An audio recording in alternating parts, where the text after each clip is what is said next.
All right. Well, hi, Sharon. It is so good to see you. I was just thinking before this, that the last time I saw you was in 2018 when you did quite the tour. My understanding, did you go to 23 cities on a wine tour? Is that Yeah, correct? that's right. And so St. Louis was pretty early in on that trip when I got to see you all. In fact, it was a very cold, rainy April, if I remember right. Wow, It was it was. really So it cold. was almost exactly 2 years ago. That's crazy. That was exactly 2 years ago. And I literally got in my car on March 26th and drove across the US, 23 cities, 50 wine events. And the whole goal was using wine to connect people. And it was at a time, and I think that that's probably progressed in some ways, where there's just seemed to be such a vitriol of discord among people. And the idea was to, not to fly over, but to use wine to bring people together. And so that has always been our mission, is to use wine to impact positive change and use wine to connect people. And so, and it's so funny because now the probably the most popular thing since this crisis are wine socials. I know. I So can't we wait to talk about wine. that. Yeah, no, it was so neat. And I loved when Lori, a mutual friend of ours, brought it up to me. I immediately was excited because I love that your mission is so much more. Wine is amazing, but it's so much more than wine. It's about connectivity and women and empowering them. So your message is really in line with our message at Rise. So I'm excited to Absolutely. talk more about that.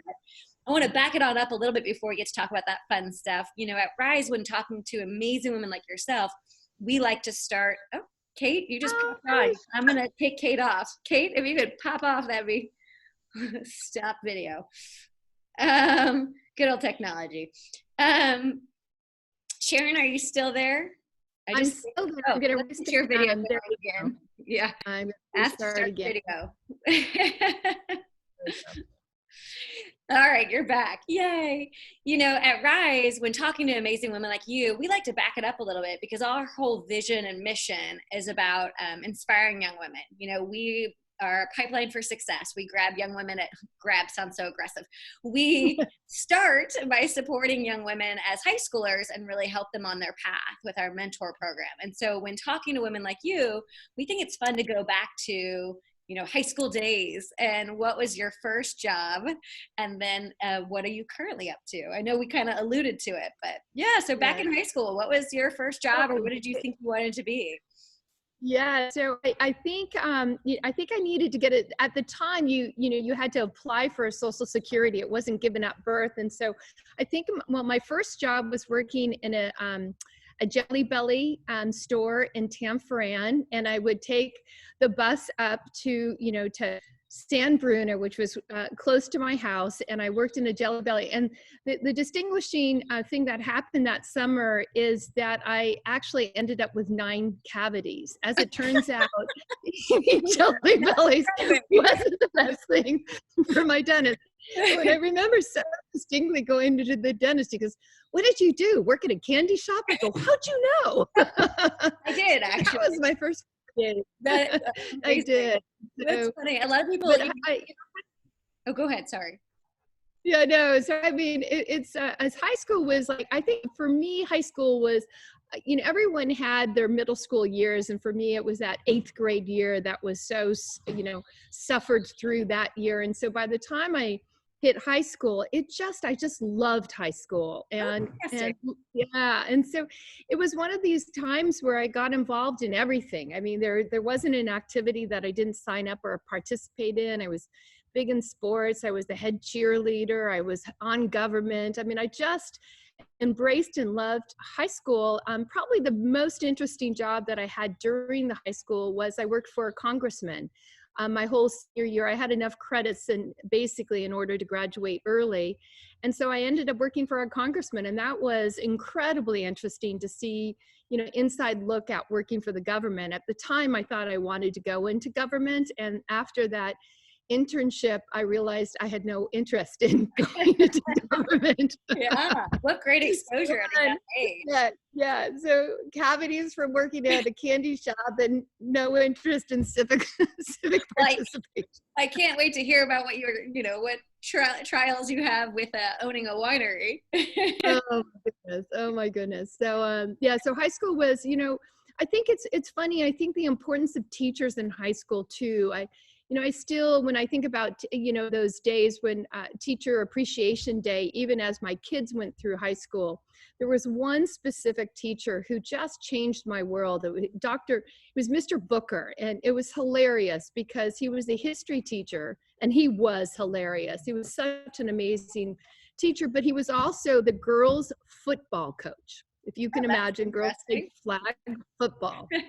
There's still soccer back then. Yeah. And he was that person who just made everything possible for us. He just valued, it didn't matter if you were a man or a woman, it didn't matter who you were. If you showed up, participated, and gave your all, he was there in such a powerful way. So over the years, I used to have his address and would send him little letters of thank you. But that I still, to this day, Mr. Booker was one of those people who inspired me to really go for whatever I thought I could possibly reach. And so, yeah, high school's an important time for mentors. I love hearing that, because as a former teacher, knowing that a teacher can really make an impact is really endearing, and near and dear to my heart. They can change your life. Good teachers can change your life. Yeah. I love that. And so, nowadays you own Rarecat Winery, but prior to that, I find it really interesting that it wasn't a linear path by any means. I'd love for you to share a little bit about your background in business and what you were doing prior to making this leap into the wine world. So, and I laugh because when I'm asked to do career counseling for young people, I always find that extraordinarily funny, because my career path did not take a linear approach. What I thought it was going to be, I thought it was going to be a banker or a lawyer, and I ended up doing nothing in banking and in law. But when I was 20, I did a junior year abroad. And again, another pivotal year for me. I wanted to go to France to learn how to speak French. And I was an economics major, an international economics major. And I ended up, instead of being able to go to Paris, I was sent to Bordeaux. And lo and behold, 20 years old, turned 21 in Bordeaux, France. And from that year forward, became obsessed with speaking French, but also with wine and food. And so graduated from UCLA. I was top of my class in economics and left the banking jobs behind. Moved back to Bordeaux for a culinary internship. I worked for a 2-star chef for free. Great way to really settle your parents, to pay for a college education. leave jobs behind. Awesome. Until I ran out of money. And then I had to move back to the US. And then I ended up being in California, ended up in the technology business. And so I worked for a tech publishing company, ended up running the international division of that company, and got involved, went back to get an MBA in international marketing. But wine, interestingly enough, was such a powerful tool for me in business. And that was kind of the impetus of coming up with this seminar, Don't Give Up the Wine List, because at my day and age, there were very few women involved in technology. And so to get to the table was very difficult. And wine was that tool, unbeknownst to me, that got me to that table. So I was often entertaining clients or working with our partners overseas. And really all business seemed to be done around the dinner table versus, in a conference room. Right. And I was a wine geek and I could talk the talk. And so wine has been a really powerful tool for me in order to connect in business. And that was something I played it forward and have been playing it forward, hopefully for women across the US. And I love that. I was lucky. Yeah. I love that, because that's one of the things that you talk to our members about. And I definitely want to talk about the whole don't pass, on the wine list, because as someone who's not super knowledgeable about wine, in those situations, I can feel very intimidated.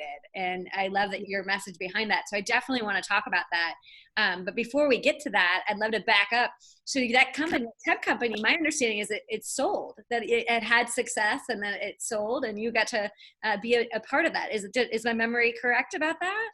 Yeah, it was, so it was one of those, so I call it the lottery ticket extraordinary experience that changes your life. So I went to work for a tech startup, a search engine company. And for those people who are young and potentially listening, there was a world before Google, and I was in that world. And so basically that company, I was a VP of sales and I worked on large partnership deals across the world actually. And that company went from 0 to $36 billion. So it went public. And that was the, extraordinary opportunity that was really life changing to go from, I was a very successful executive, but to be able to alter my world with that sort of financial infusion was pretty extraordinary. And at the time, it was, it made me one of the highest paid female executives probably in the US at the time, just because of the stock options. So I ended up taking that money. I bought a winery and I bought a vineyard property, and I left the work world to take care of my two boys who are now 21 and 23. And I went back and I studied winemaking. So I call it, I stepped off the bandwagon and got involved in my passion, which was wine. So Yeah, now that feels like forever ago. I learned back when you came in town that I wasn't aware that wineries is a really tough business. I remember Jill Farmer or somebody had shared that, rarely are wineries able to be profitable. Was that intimidating when you jumped in to take on something that is not only a male-dominated field, but also very challenging from a business standpoint? So sometimes being naive is the best tool for being successful in business, where you jump in without a full set of understanding about what you're doing. If I knew how difficult the wine industry was, I'm not so sure I would have jumped into it. But it was a passion for me.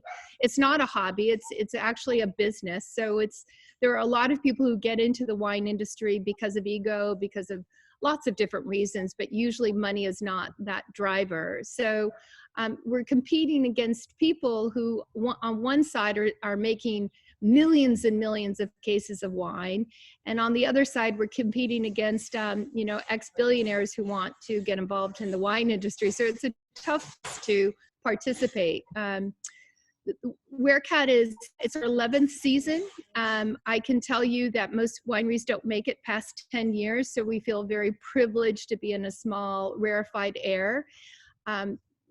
We are pivoting right now. So we are in that space in the wine industry, like many people who we're trying to figure out how to reinvent ourselves, because we're a high-touch, relationship-based winery. So we meet people and create great experiences and sell extraordinary wines. Well, that doesn't work in today's world. So we're also in the process of, looking for a creative solution to keep our business, viable and relevant in today's economy. Yeah, I can definitely relate, owning a co-working space and a community that's very high touch. We're right there with you. So I'm excited to see how it unfolds. And you really have done quite a bit. I'm curious, when you first started, that naivety, being naive helped you. What else do you think helped you be successful? Like, that had to have been difficult those first couple years to survive.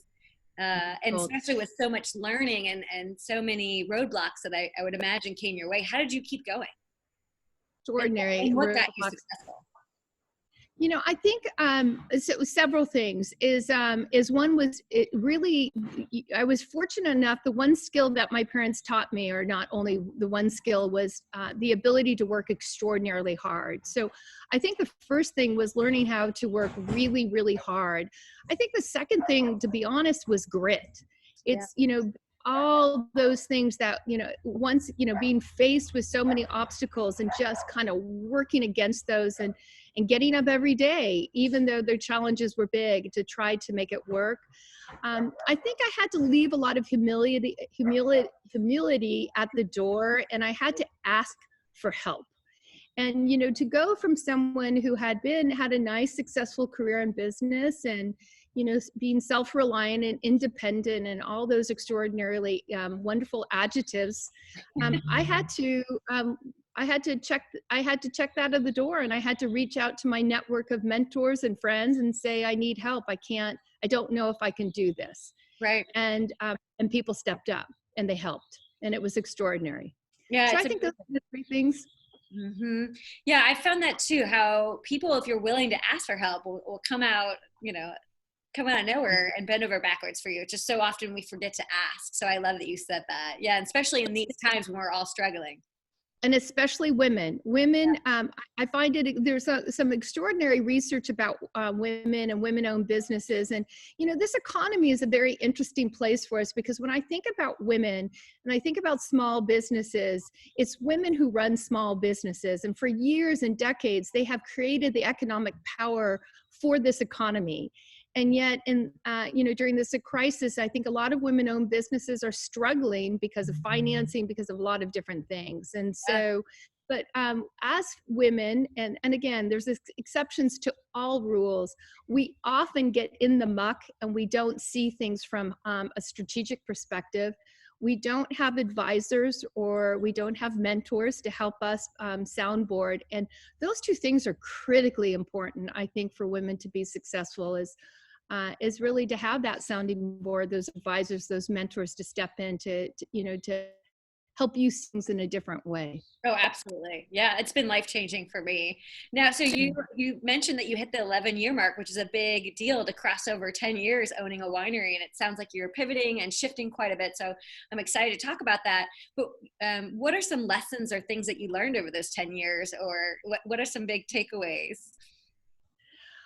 Oh boy, what have I learned in 10 years? I have a really respectful, fabulous sense of humor. I think humor solves a lot of issues. Boy, if you can't figure out how to laugh at yourself for the mistakes you do, for your engagement with, as a small business owner, as a female in a male-dominated industry, for someone who works outside of the U.S. a lot in a foreign language, to me, humor is extraordinarily important.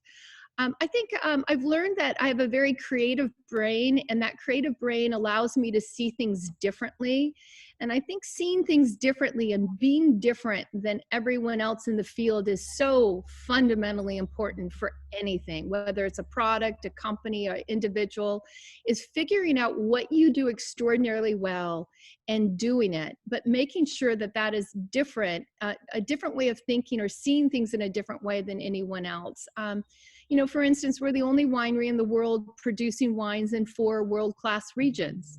Yeah. No other American female vintner is producing wines in Bordeaux, Champagne, Napa, and Russian River. And so, irrespective of what that means to the bottom line, it allows us to stand separate and be different than anyone else. And so we have seen a pretty fundamental increase in revenues, and our success accelerated over other wineries because we found a place that was unique. Seeing wine as not a product or a tannin or acidity or a beverage in a bottle, but seeing it as a powerful tool to connect people, and doing that with intent and purpose, has allowed us to rise above selling a bottle and a SKU to, I think, doing things in a different way. So that creative brain, thinking differently, I think is incredibly important. And hopefully that'll come back to me today and in today's environment. And speaking of the creative brain, I find it interesting, the backstory on the name. Can you share a little bit about why you named it Rarecat? Yeah.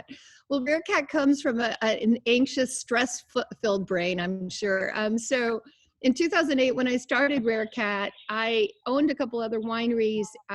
So in essence, I could make wine. Making great wine wasn't the issue for me at the time. I had the resources, I had the facilities, I had the grapes, I had what I could, I had what it took to make wine, but I had 4 failed trademark attempts. And so I ended up waking up, in the middle of the night. All great thinking seems to happen at 3 a.m. for a lot of women.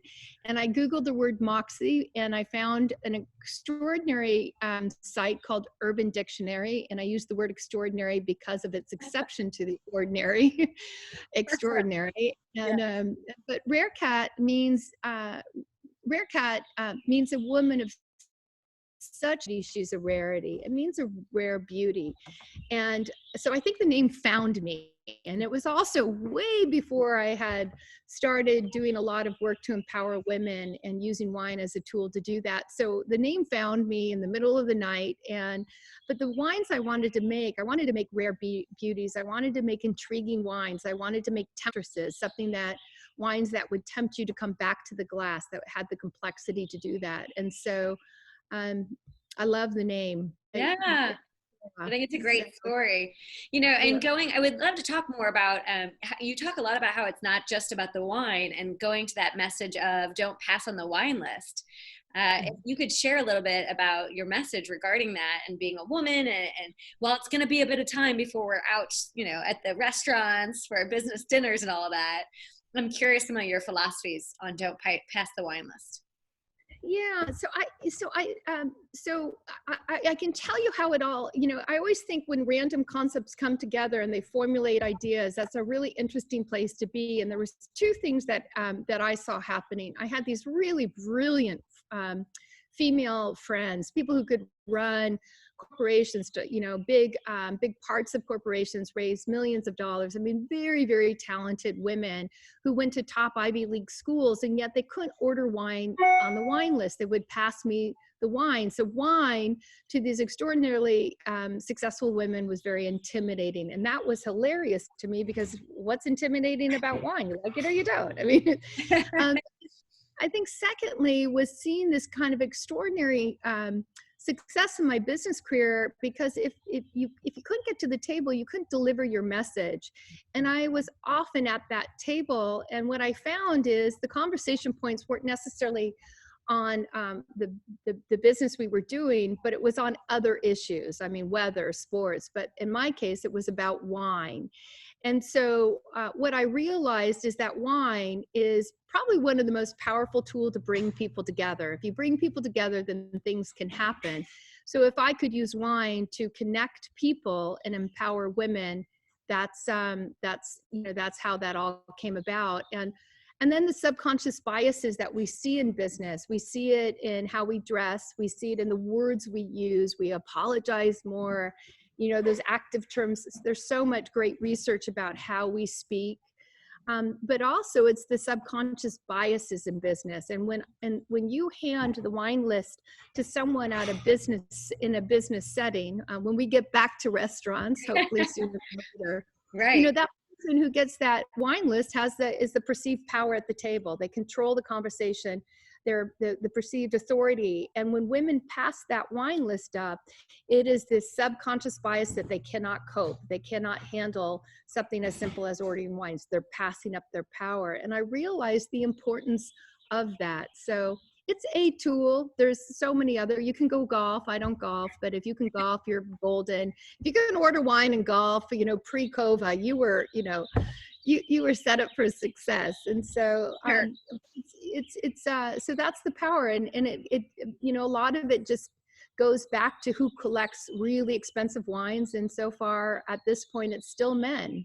Sure. And so if you can talk wine and order wine, then you've got the ability from that perceived perspective of being able to handle yourself in a business environment. It's interesting. It is. And so for someone like me, I hear what you're saying, and I think, absolutely, I see it. I would love to do it, but I would still look at that list and have zero idea how to pull that off, because I think the fear for people like me is you don't want to order something that shows complete lack of knowledge, which I have lack of knowledge, right? So how do you find that balance, or how do you get, for you, it's quite easy, but for us, people like me, how do I pull that off? And I always talk about the 80% bell curve, but it's funny because this is where I think when I look about, the average of how men order and how they handle themselves in a business environment, I think we have a lot to learn. And here's why. I know a lot of men who are very, very confident in ordering wine, and I can assure you many of them know nothing about wine, but you would never know it. Yeah. It's about playing big, and it's about faking it until you making it. It's about understanding, what you know and doing, that well. And so I love that. I mean, I love the fact that you show up, and even though you may not have 100% knowledge, or for women, it's 120% knowledge, you can still play big. That's a lesson. It's a great lesson. And so, so what I teach women is if you don't know anything about wine, there's a couple things that you can do to ensure success, even in the conversation. In California, we can bring a bottle.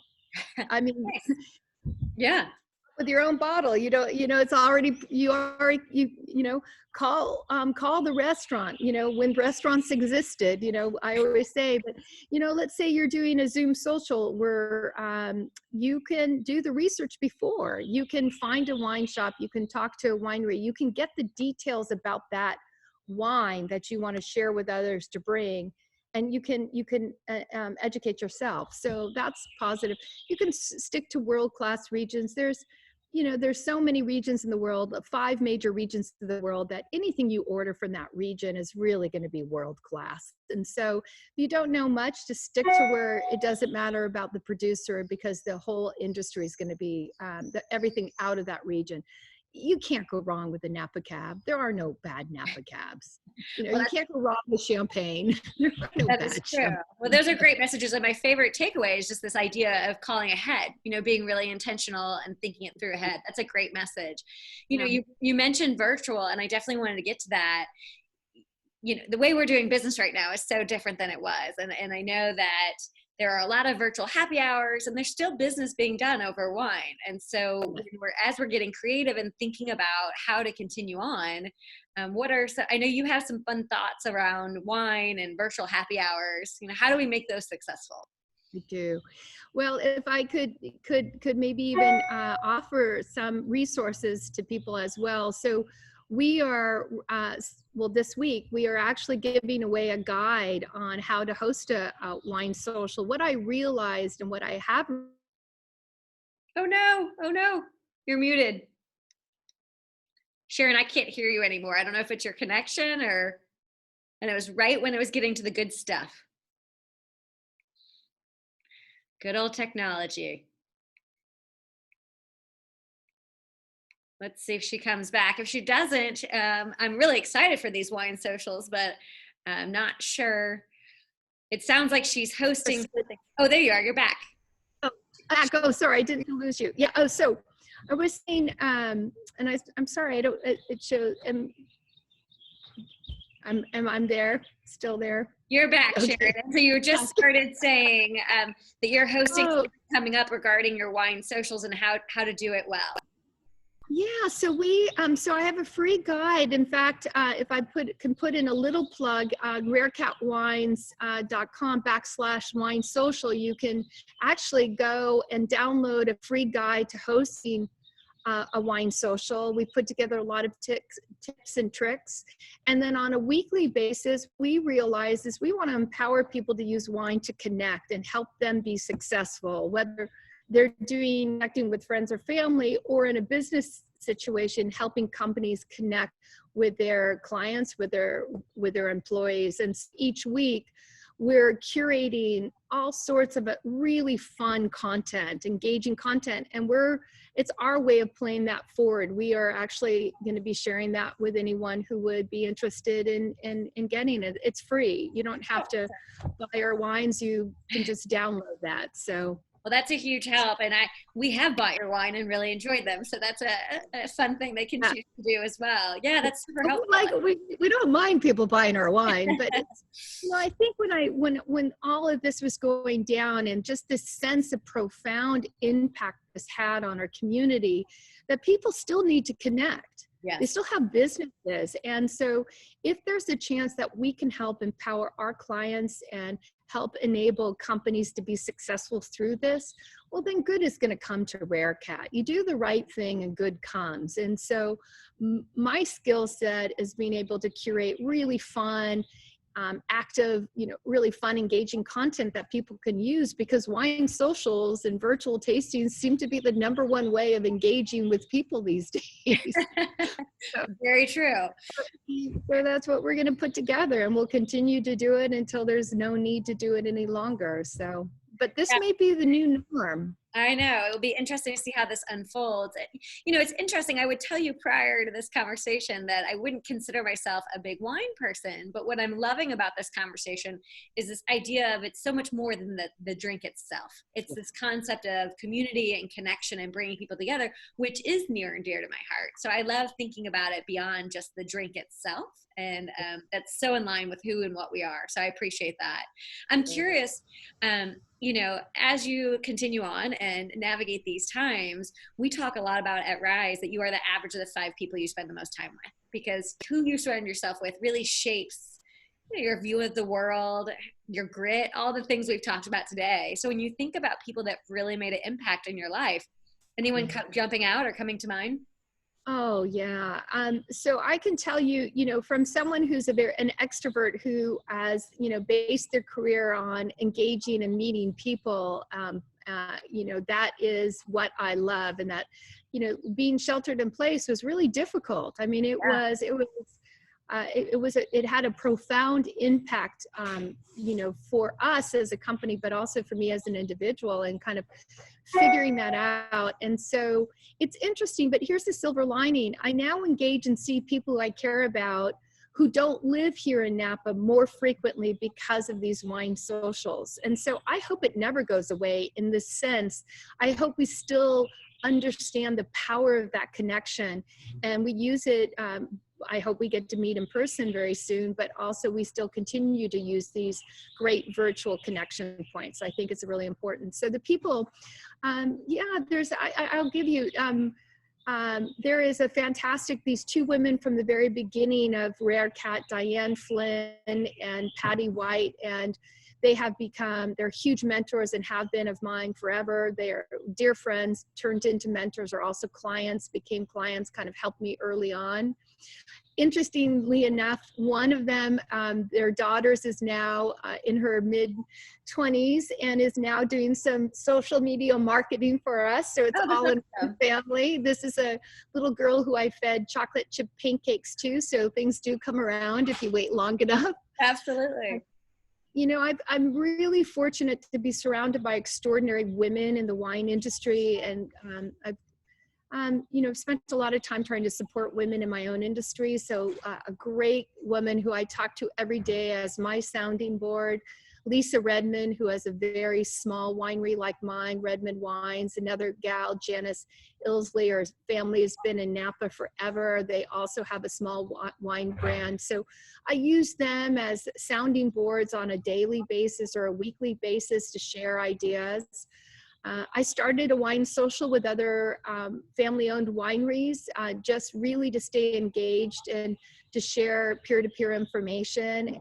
Patland Wines, really wonderful. In fact, they got burned down in the 2017, so talk about tragedy. Right. So, putting together groups of women who may not be in my friends circle, but still being able to share information, that's been really important. Luckily, I'm sheltered in place with someone who's in my industry, so that's also a really nice thing too. Yeah, and what you're saying is reminding me of what Lori Miller, our mutual connection who introduced us, talked about. One of the first things she said about you, which really resonated with me, is just this idea of collaboration over competition, this idea of abundance and shine theory, which are core values of Rise. And I love that, your 5, the things you're naming are technically your competitors in some ways, but that it doesn't sound like you come to the table in that way, and that's not how you view it. So I think that's so great and something for us all to continue to remember. Now we have several people on the call and or on the webinar. Jessica, one of our members, actually made a comment, and so it's inspiring me to go off script and do something I haven't done. But you're such an interesting guest, and all of our guests have been interesting. But this idea of wine and just a little bit different than usual topic. I'm curious for the people who are actually on the call instead of watching it after the fact, if you guys have any questions or anything that you want to shoot via message or chat, actually. So there's a little chat button on the bottom of your screen. So if you have any questions, I'm going to give you this chance, or this is going to totally bomb and we're just going to end it. But I thought it'd be good. Oh, good. And Sharon said, love wine questions. Maybe I'll ask that, like when thinking about these wine socials, what is a good wine, or how many different kinds of wines do you bring to the table? So it's interesting. So for wine socials, it depends. I always say it starts with what you're trying to achieve. And, often when, if we're doing a tasting here in Napa in person, we may be tasting 5, 6, 7 wines. Well, if you're sitting in your house doing a wine social, you're not opening 5, 6, 7 wines, else you have another level of problem going on. And so very often it's not it may be about the wine, but it may not be about the wine. It's the wine is the tool or the calling card to connect people. Some of the things we do, like for instance, what we're helping to publish, we're publishing content to help people is helping people choose a theme. So it may be, for instance, easy. Take Cabernet. Everyone shows up to the wine social with their favorite Cabernet Sauvignon. That's easy. That's, the wine 101. But there can be other fun things as well. You may say, let's choose wine-inspired movies, and everyone has to show up with their favorite wine that comes from their favorite movie. Or it could be and so of course Audrey Hepburn is one of my favorite movie stars of all time, so I could come with breakfast at Tiffany's and bring pastries and champagne at Tiffany's. Or I love, this is my new little baby, so I love champagne. So, but there's different ways of doing it. So to me, wine is the tool to connect. And yes, maybe if you're sitting down, like when we do virtual wine tastings there, I'm passing information, and maybe it's technical and it's about how we make wine, but a social doesn't need to be all about the wine. It just means when you're showing up with something that you enjoy. So giving out a theme is a great way. I'm a big fan of engagement. So creating wine socials that have a lot of interaction. So using chat, using polls, using breakout groups, doing lots of fun things that bring people together. So for instance, we do something called rare chats, where we break people out into breakout groups, and each group is given they're given a question to discuss. Because one of the biggest issues when you're sitting here all by yourself in your own house is you lack the ability to meet new people. You see the people and so we're trying to bring together people who love wine so they can engage and meet new people during this time when they're sheltering in place. And so breakout groups are a great way to do that. And we usually seed it with a fun question. I love that. Well, all really awesome information. I appreciate your time. It was so good catching up to you, and I can't wait catching up with you. I can't wait to get out and see you in your winery when this is all behind us. Will you share one last time if somebody wants to participate in, you sound like you have something coming up, or if somebody wants to follow you, where should they go? Yeah, in fact, I'll put in the chat group. This is if people are interested, in free guides or content and being able to, take what we have, adapt and use it. If they go to rarecatwines.com/wine social, they can register and get that. And if they do, then when we do host a wine social, I'm happy to invite them to that as well. So, yeah, that's awesome. That would be great. Yeah. Well, it was so great catching up with you. I appreciate your time. Come out. Do I get invited back to St. Louis? Oh, absolutely. And now I have Denver as well. So we have 2 locations now. And so I can't wait to get you out live to St. Louis and to Denver. So let's get that on the schedule. And anyone who has a question about wine, feel free to reach out. You can shoot me an email at sharon@rarecatwines.com. I mean, it'd be a pleasure to share anything I have, any information I have about wine with someone who's interested. So, well, thank you so much. Bye, Sharon.